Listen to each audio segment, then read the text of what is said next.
বোলপুর এলাকায় জলমগ্ন। প্রবল তীব্র দাবদাহ চলছিল গোটা রাজ্য জুড়ে, কিন্তু গতকাল থেকে বৃষ্টিপাত শুরু হয়েছে রাজ্যের বিভিন্ন জায়গায়। এই বৃষ্টিপাতের জেরে বোলপুর শহর তথা আশেপাশে এলাকায় জল জমে গেছে বিস্তীর্ণ এলাকা।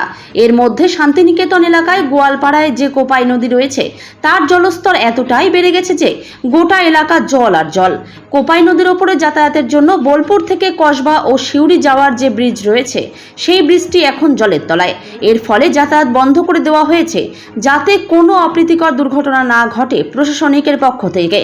গতকাল রাত্রে যে বৃষ্টিপাত হয়েছিল তার ফলে এখন চারিদিকে জল আর জল।